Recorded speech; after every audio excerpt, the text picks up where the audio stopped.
Lifestyle 2020 maps out the future direction of Lake Macquarie, and last night its future was decided.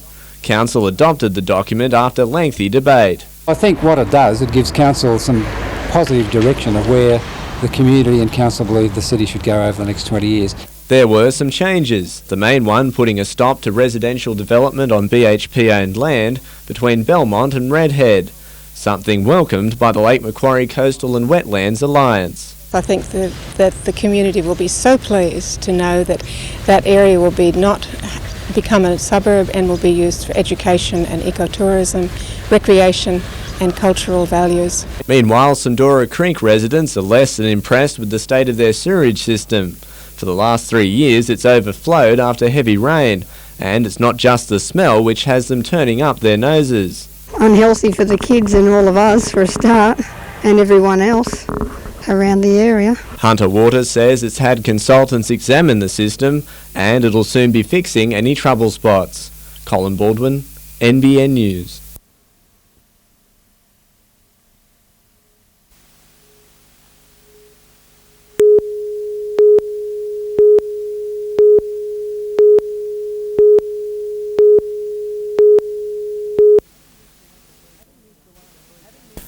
Having missed the last 3 games after breaking his thumb, hooker Danny Badeiros was given the green light by specialists. However, he'll require a protective guard. While his ankles are concerned as well, it's not causing as many problems as Matt Gidley's groin.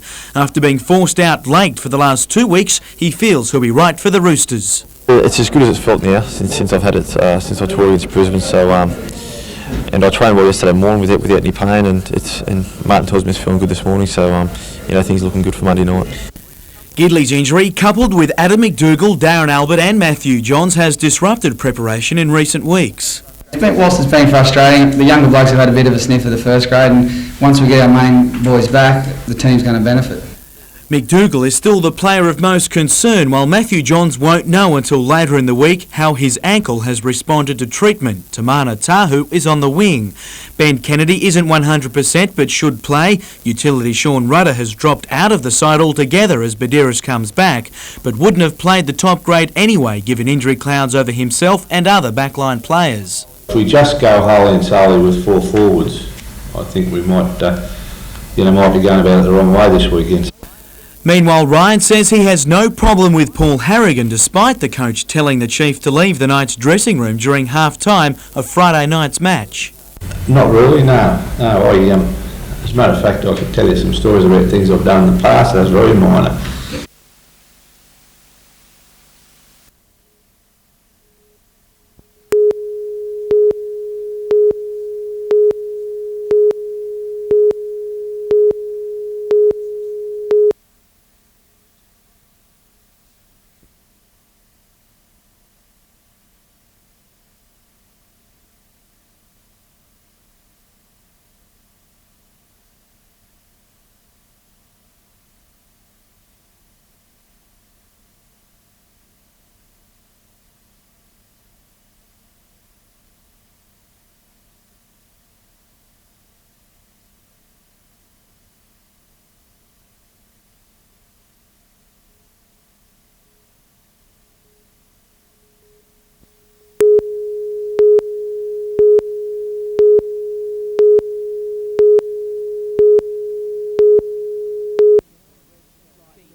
Keen to arrest a slide down the NSL ladder, the Breakers started in ordinary fashion and it got worse in the 18th minute. PJ Roberts put the ball through a disorganised Breakers defence to go 1 up. 4 minutes later and Newcastle was 2 goals down. Nick Purdue stunning the Breakers, none more so than keeper Bob Catlin. With the game almost out of their grasp, Luke Tomic landed a crucial shot just before half-time to reduce the deficit to 1.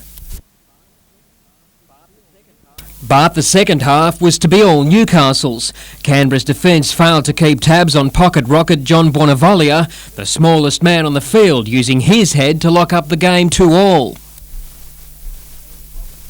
Andy Roberts gave his best, but the winner came 7 minutes from time with a searching ball from Todd McManus to that man again, John Bonavolia, for a trademark winner. Canberra came within centimetres of tying the game up, only denied by the woodwork. We needed just to get over the line. I didn't care how, whether it was a dog fight, was a cat fight, whatever. We just needed to get over the line and get 3 points and get some confidence. The Breakers travel to Brisbane to take on the Strikers this weekend. They'll be without midfielder Vasco Trpceski, who was yellow carded for the 4th time this season. Blake Doyle, NBN News.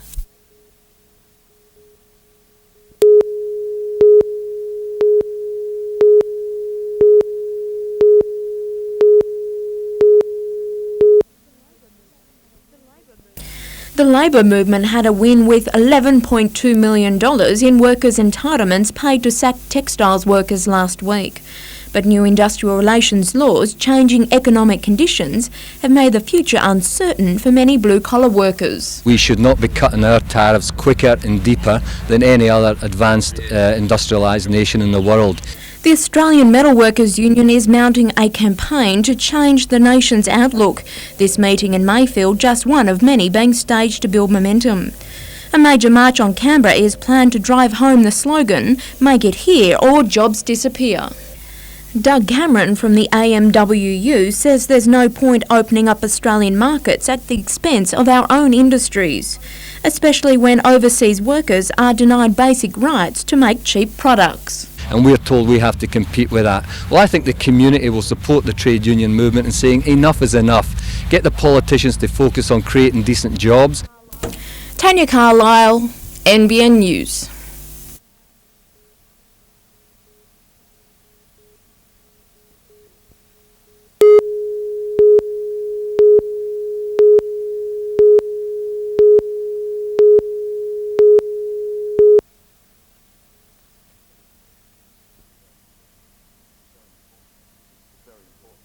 It's very important that we keep things from the past to know where we've come from, so we know who we are and so we can better work out where we're going as a people.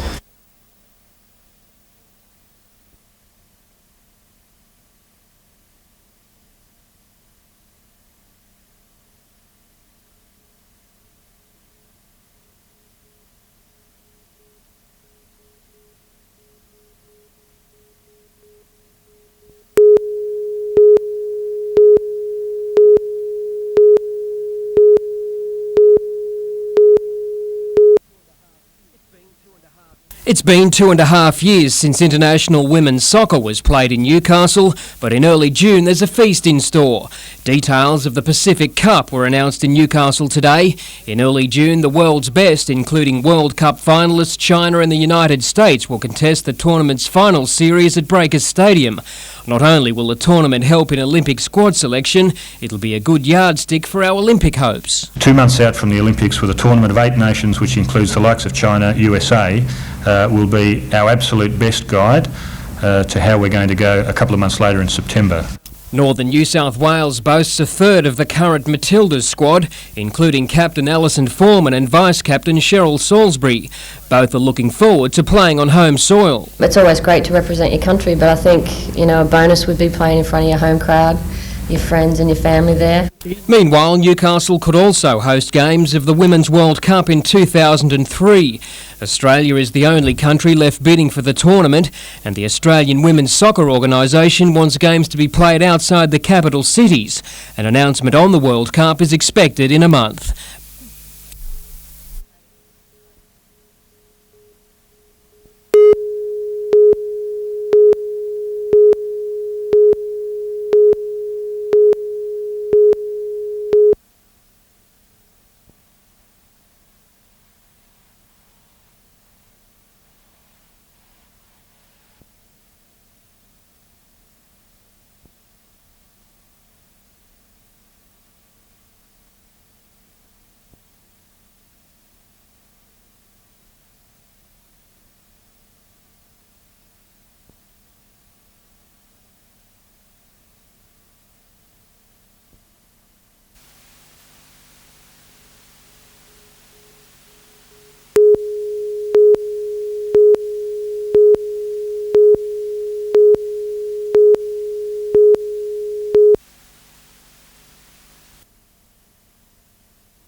Anything that can help you run your business a little bit more efficiently is a good thing, and everyone can improve a little bit in all areas, I suppose.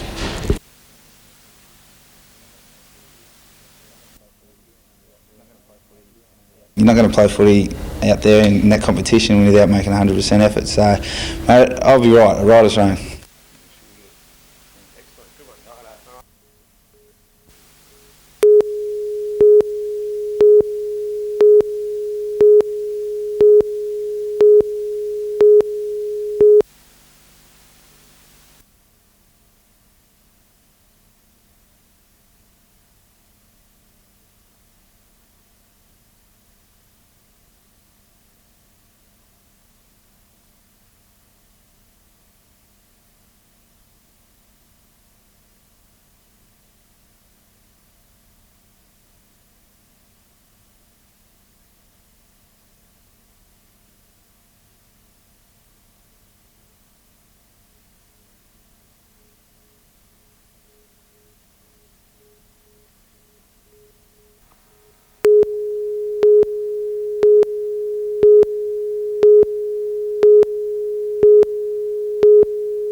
Well, if you don't wet a line, you won't catch anything, and all I can say is come out, have a go.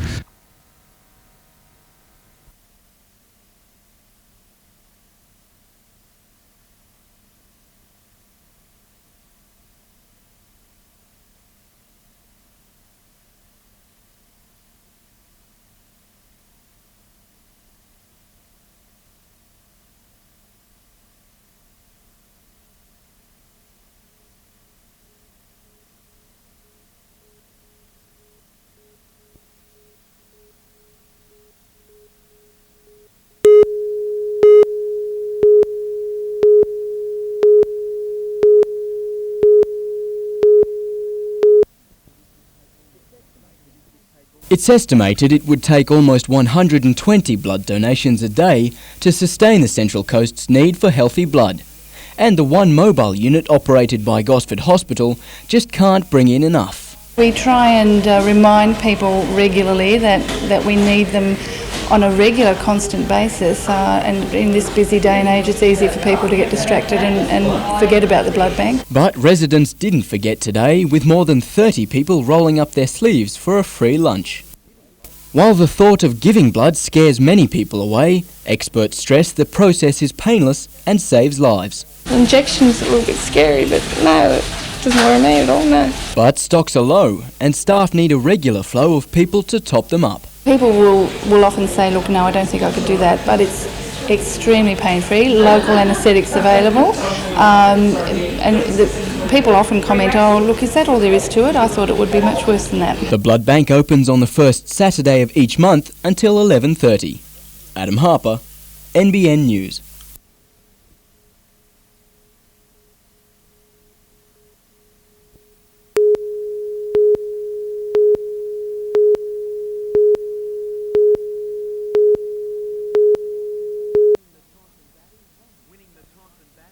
Winning the toss and batting, Hamwicks travelled nicely to 48 before Ben Woolmer struck, removing Matt Trail for 27. 11 runs later, and he had the other opener, Joseph Price, trapped in front. When Reece Soper quickly followed suit, Todd Campbell decided to take the attack up to the bowlers with a range of shots to help him quickly move towards a half-century. But it was partners he needed as Hamilton lost its fifth. Darren Herbert answered the call, joining Campbell for a 114-run stand until the left-hander holed out to a great catch by Steve Mace. Hamwick's bottom order didn't muck about, keeping the scoreboard ticking over. But wickets also came at a steady pace in the final session, Herbert gone for 55. Before Ben Woolmer claimed his fifth scalp, trapping Terry Crittenden in front. Charlestown will be chasing 272 for victory tomorrow. To boxing, and Stevie Hughes' dream of a state title is a step closer with a points decision win against Mick Betros last night at Mayfield. In his 13th pro fight, Hughes had to wear his Queensland opponent down after some even early exchanges. Rallied by some hometown support, the boy they call Billy had to beat the bloke known as the Bulldog, and Hughes kept grinding away, in the end winning in a unanimous points decision.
The weather was bad, but the turnout was far better.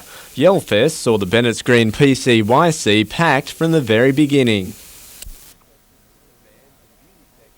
Bands and beauty sections drew crowds, as did the events outside. The skateboarding competition went ahead rain, hail or shine, while rides and displays also proved popular. It's just a matter of youth coming down to enjoy themselves, express themselves and have a good time. Despite its slightly more relaxed pace, Hamilton's Food, Wine and Jazz Festival was no less popular, with hundreds braving the weather in Beaumont Street. I'm really happy to see this many people in the street enjoying the jazz. The event's simple formula of fine cuisine and fine music once again proved a big success.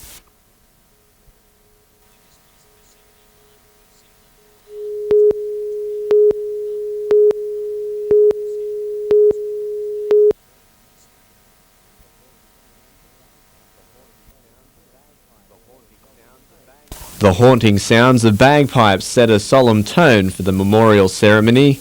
Before those gathered a wall bearing 1,573 names of every coal miner from Sydney to Grafton to Gunnedah who've lost their lives while doing their job. It's very traumatising for the work, not only for the families, of course it's traumatising for them because, you know, when a worker leaves home in the morning there's no surety he's going to come back to his family. Relatives, industry officials and politicians such as State Mineral Resources Minister Eddie Obeid laid wreaths in honour of the fallen. While industry safety has improved over time, 1 in 28 miners still die at work, a figure that's far too high. It is our obligation to make sure that the workplace safety of mine workers is always up to the maximum standard. One death, one injury is one too many. Colin Baldwin, NBN News.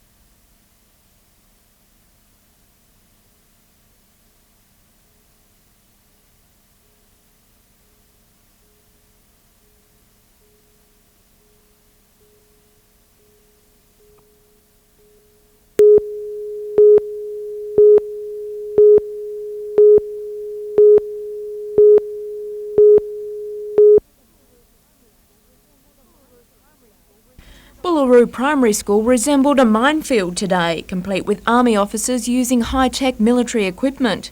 But it wasn't a mine or a bomb they were looking for, but a time capsule buried 50 years ago.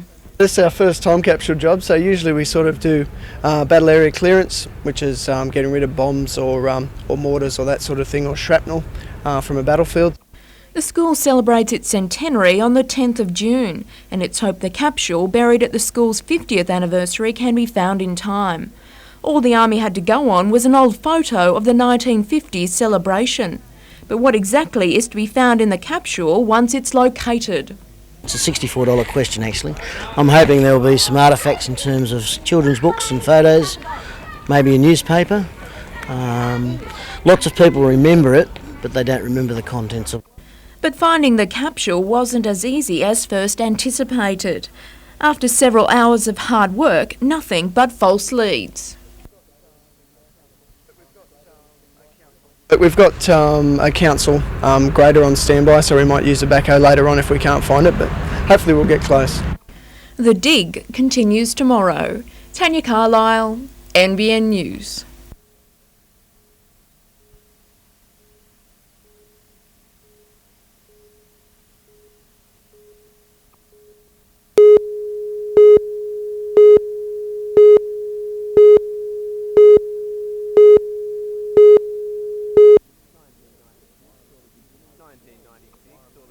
"1996 saw the beginning of the end for the Warramai Juvenile Detention Centre, an Ombudsman's report saying it should be moved. Today it was moved on altogether. It is a sad day for the staff at the Warramai Juvenile Justice Centre. I've just announced to staff that the centre will be closing by the middle of the year. The state government says accommodation is too cramped, recreation facilities too poor, and that the juvenile system now has more beds than it needs. The number of young people in detention has dropped significantly. In that context, there is certainly an overcapacity. On any one night, there's 100 beds in juvenile justice that are not currently being used. Most detainees will be moved to the new Frank Baxter Centre on the Central Coast, while Warramai's 82 permanent, temporary and casual staff will be offered jobs elsewhere in the system. I'm most concerned to see that staff are given every assistance to relocate. There are other vacancies available within the system of juvenile justice for staff to go to. Colin Baldwin, NBN News.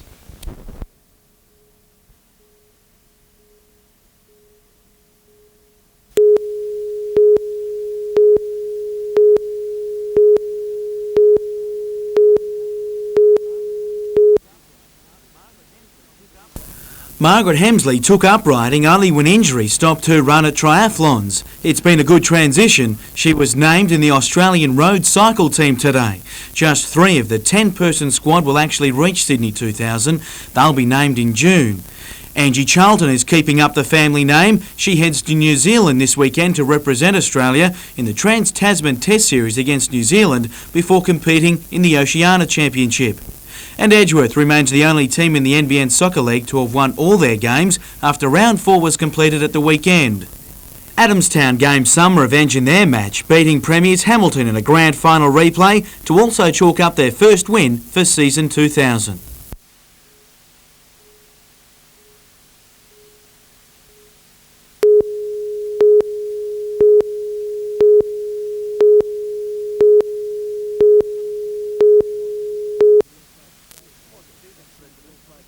Port Stephens residents like Craig Leggett have to endure 23,000 jet fighter passes over their homes every year. Today it was FA-18 Hornets, but within months the new Hawk jet trainer will be added to the mix. What are you worried about with the introduction of the Hawks? Well, we're worried about the EIS hasn't been done for the introduction of the Hawks. Did you hear me or will I repeat that?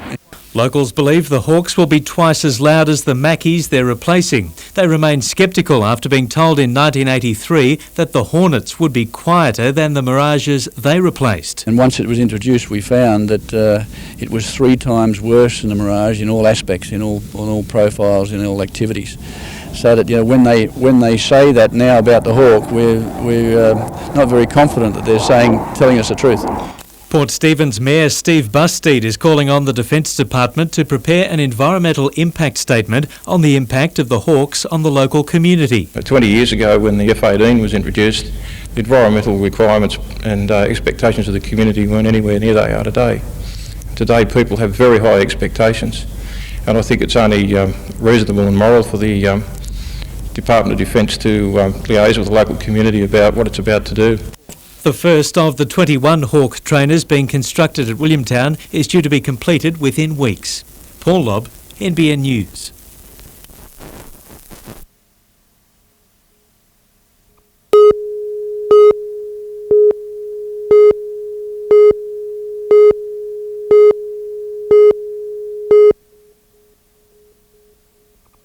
According to the local Chamber of Commerce, Belmont's retail strip is suffering.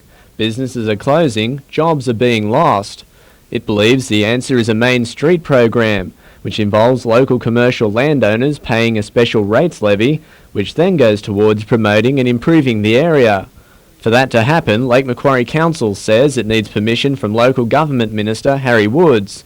Last year he said no, and when the same seemed likely this year, the Chamber cried foul. I'm beginning to get paranoid about it. I'm beginning to think that somebody doesn't want Belmont to go anywhere. Harry Woods has accused Council of misleading the Chamber, saying it hasn't applied for the program and that it can be funded through a general rate increase. Last night, Council again resolved to apply for the program, and even the Minister's Labor colleagues say they can't see where he's coming from. Here is a group of people that are willing to contribute the funds and undertake the work, and Council is really struggling with the Minister to make a simple task happen. Local state member Milton Orkopoulos will meet with the Minister later tonight to discuss the issue.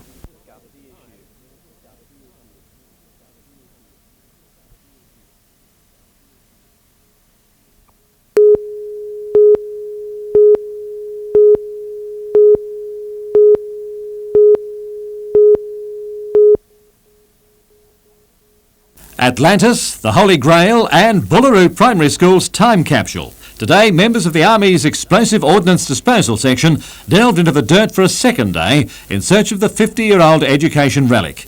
They found some broken glass, ceramics and the remains of the flagpole that the capsule was apparently buried next to. We've bent about 3 shovels and we've run out of juice 2 times with the backhoe, so hopefully eventually we'll find it.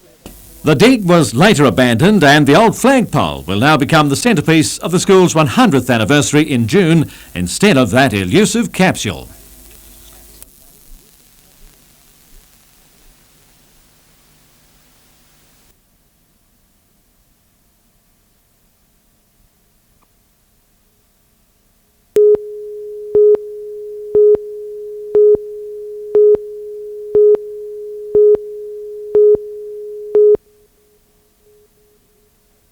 It was supposed to be a quiet cruise from Wangi to Newcastle, but as the yacht under power came close to docking at Merewether Street Wharf, the vessel picked up speed. Retired tugboat pilot Ron Shaw was at the wheel. He has claimed at this stage that he has attempted to put it into reverse. For what reasons we don't know. Now whether the vehicle has had mechanical failures we won't know until the vehicle has been examined. It was Ron's partner Maureen who was struck by the jetty girder. Also aboard Ron and Maureen's friend Elaine, her maiden yacht trip. Her partner Jim Doolan watched in horror from the shore. The next thing, it hit the front here, it was caught screwed around here, and then the back hit this RSJ here, a channel hand, and I don't know whether that would hit it or whether she get jammed in between the edge of the wharf and the boat. Ambulance and police were faced with the difficult and lengthy task of transferring the 59-year-old woman dockside. She's in a serious but stable condition in the John Hunter Hospital with lacerations to her head and a possible fractured foot. Almost forgotten amid the drama was Ron and Maureen's 15-year-old Kelpie, Minnie. She was freed from the cabin below and is now in good care. Matt Carden, NBN News.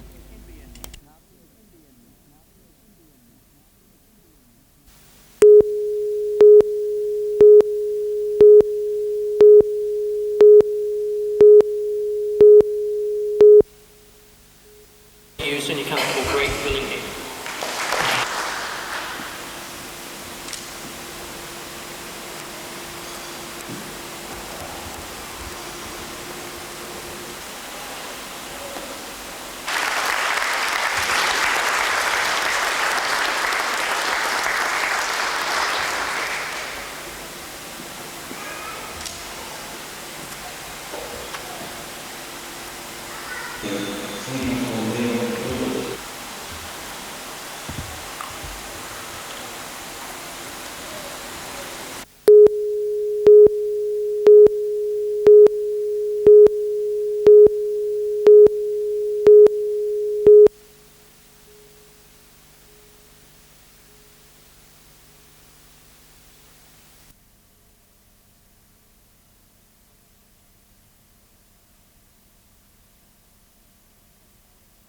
got players, like world-class players. You've got people like Natalie Ward and who've played, Olympics already. So I guess you've got to be quite talented. You've got to be able to mix it with the best.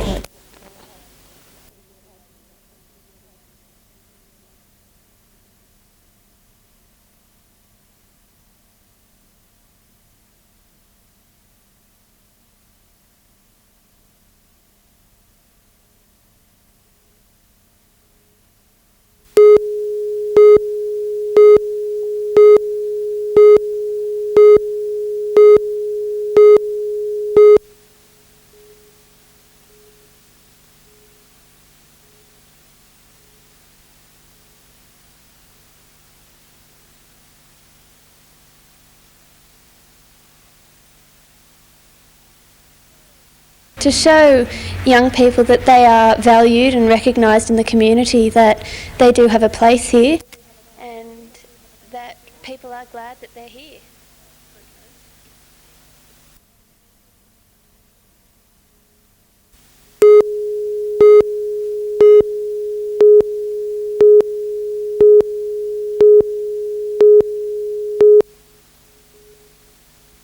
Confined to a corner of Breakers Stadium last night due to the swampy surface, Lee Sterry might even look to the Knights for a dry training field. We've got to get some ball work done, We've done, now we've had 4 ball sessions in about 15 out of 15 sessions.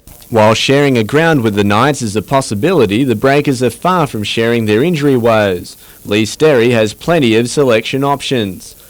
Owens could swap places with Witcherak. Smith and Tripcheski aren't definites, while Chris Tancheski has been named in the squad despite speculation of falling out with Sterry during the striker's recent overseas trial. At the end of the day, the kid's a good player. I'm going to play him when I think he should play. So, there's no problems about what happened. Meanwhile, Parramatta will be out for revenge after losing to the Breakers earlier this season. They're a tough side, We probably did a Ronald Biggs there and just had one chance and pinched a goal and got away with 3 points down there.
After setting off nearly 2 weeks ago from the Queensland border, these